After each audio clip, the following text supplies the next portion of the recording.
خراب ہوتا ہے جب وہ سچ کا اعلان کرتے ہیں. الیکشن والے دن کا ان کا دماغی توازن ٹھیک تھا جب آپ نے اس کو اپوائنٹ کیا تھا, اور مریم نواز نے ٹویٹ کی تھی, جو ابھی بائی دی وے ڈیلیٹ ہو گئی, وہ بھی میں آپ سے شیئر کرتی ہوں. مریم نواز نے ٹویٹ کی تھی کہ جی یہ آدمی تگڑا ہے اور یہ انشاءاللہ ہمیں جتوائے گا. 26 سیٹیں پی پی کی اور 13 این اے کی.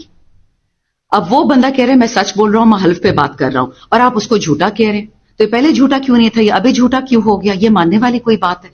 اوپر سے جو مریم اورنگزیب نے سب سے غلط بات کی, جس سے یہ ثابت ہوتا ہے کہ چاہے وہ پی ڈی ایم ہو, چاہے وہ نون لیگ ہو, چاہے وہ پیپل ہو, چاہے وہ جو بھی ہو, وہ اس ملک کو قانون کے دائرے کے اندر رہتے ہوئے نہیں چلانا چاہتے. وہ انہوں نے کل کہا کہ ہم چاہتے تھے کہ آج سے 10 سال پہلے خدا نہ خواستہ خان صاحب کا سر ہم قلم کر دیتے. اگر ان میں اتنی ہمت ہے کہ وہ جو بندہ بے گناہ بیٹھا ہوا ہے جیل میں, اس کا سر ہم قلم کرنا چاہ رہے ہیں, کاٹنا چاہ رہے ہیں, تو میرا اور آپ کا کل کو کیا ہوگا؟ ہمارا تو کوئی پوچھنے والا نہیں ہے. وہ تو ایک وزیر اعظم رہ چکا ہے. پہلے ہمارے گھروں میں گھسے, ہمارے خواتین پہ دھاوے بولے, کل شیر افضل مروت کے گھر میں گھسے, اس کے سٹاف کو لے گئے, گھر توڑا ہے. یہ روایت کہاں رکے گی؟ اور میں آپ کو یہ بتا دوں, آلدو الحمدللہ خان صاحب اور اس کے جتنے ہم پیروکار ہیں, ہم بدلہ لینے والوں میں سے نہیں ہیں. ہمارے کے پی کا کلچر اگر آپ ایک سیکنڈ سائڈ کے لیے رکھتے, لیکن کیا یہ مطلب ہے کہ پاکستان کے ہر گھر میں پولیس گھسے گی بغیر وارنٹ کے؟ کیا چاہیے ان کو؟ ارب پتی کروڑ پتی لوگ ہیں. صرف اتنا بتا دوں کہ یہ جو کمشنر راولپنڈی کی بات ہے, اس کو ہلکا مت لیں. پاکستان کا ضمیر جاگ چکا ہے.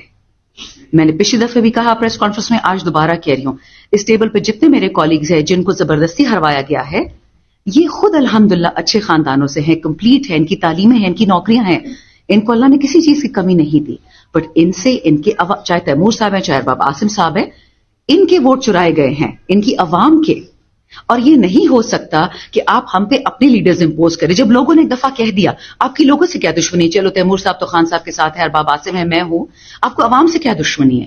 عوام سے آپ نے آٹا لے لیا, کھانا لے لیا, پینا لے لیا, صحت کارڈ ان کا لے لیا, کسان کارڈ ان کا لے لیا, آپ نے ان سے احساس کارڈ لے لیا, سارے پروگرامز لے لیے, اب ان کا ووٹ بھی چھین لیا.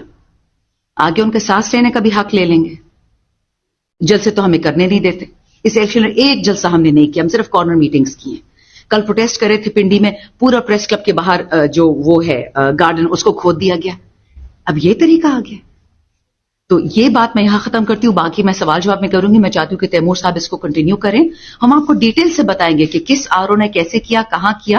ہم پھر بھی جرگے کو تیار ہیں کہ ہمارے ساتھ بیٹھے, امن سے طریقے سے بات کریں, ورنہ یہ چیز خیر کی طرف نہیں جائے گی. بہت شکریہ. پہلے انہوں نے یہ کہا کہ کمشنر